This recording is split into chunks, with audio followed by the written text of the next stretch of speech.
दर्शकों के लिए भावनाओं, नाटकीय मोड़ और इंसाफ से भरा होने वाला है। अब कहानी उस मोड़ पर पहुंच चुकी है जहां राध्या की मासूमियत और सच्चाई आखिरकार जीत जाती है और दादी का छल सबके सामने उजागर हो जाता है। कहानी की शुरुआत होती है दीपावली की रात से। पूरा मित्तल भवन रोशनी से जगमगा रहा होता है। रंगोली, दियों की जगमगाहट और मिठाइयों की खुशबू चारों तरफ फैली होती है। पर इस खुशियों भरे माहौल के पीछे दादी का एक काला प्लान छिपा होता है। दादी सोच चुकी होती है कि आज के दिन वो राध्या को इस घर से हमेशा के लिए निकाल देगी। वो भगवान के सामने भी झूठी ममता का दिखावा करती है, लेकिन उसके मन में केवल राध्या से छुटकारा पाने की आग जल रही होती है। उधर राध्या पूरे दिल से दीपावली की तैयारियों में लगी होती है। वो लक्ष्मी पूजा की थाल सजाती है, दियों को एक एक करके जलाती है और पूरे घर में खुशियां बांटती है। उसकी सच्ची नियत और श्रद्धा देखकर रजनी और ओमकार दोनों ही मन उसकी तारीफ करते हैं। लेकिन दादी के मन में यह सब राध्या का दिखावा लगता है। जैसे ही पूजा शुरू होती है, दादी ने अपने प्लान के तहत कुछ ऐसा इंतजाम किया होता है कि राध्या पर चोरी का झूठा इल्जाम लगे। दादी ने गहनों का एक डिब्बा पहले से राध्या के कमरे में छिपा दिया होता है, ताकि बाद में सबके सामने उसे पकड़कर बदनाम किया जा सके। पर कहते हैं ना, जब भगवान के घर देर होती है पर अंधेर नहीं।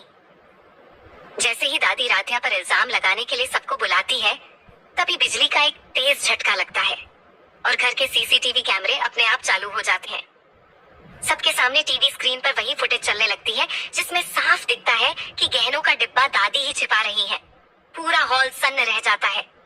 रजनी के चेहरे पर हैरानी और ओमकार की आंखों में गुस्सा झलकने लगता है।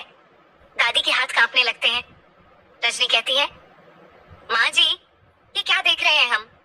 आपने राध्या के खिलाफ ये साजिश रची? आपसे ऐसी उम्मीद हमने कभी नहीं की थी। हम जानते हैं कि आपको राध्या पसंद नहीं है, लेकिन किसी की इज्जत और जिंदगी के साथ ऐसा खेल। दादी कुछ बोलने की कोशिश करती हैं। बेटा, मैं तो बस। लेकिन ओमकार बीच में ही रोक देता है। माँ जी, अब कोई बहाना मत बनाइए। सच सबके सामने है। आपने झूठ बोला, साजिश की और हमारी बहू को गलत साबित करने की कोशिश की। अब आगे से हम आपके बहकावे में कभी नहीं आएंगे, चाहे आपको कुछ भी क्यों ना हो जाए।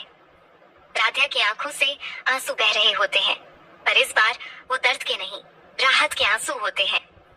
लक्ष्मी माता की कृपा से सच्चाई सामने आ चुकी थी। घर के बाकी सदस्य भी चुपचाप यह सब देख रहे होते हैं। रजनी आगे कहती है, राध्या ने हमेशा इस घर को अपना माना, सबका सम्मान किया, यहाँ तक कि आपके सामने भी कभी बदतमीजी नहीं की। लेकिन आपने उसके साथ जो किया वो किसी को भी मंजूर नहीं होगा।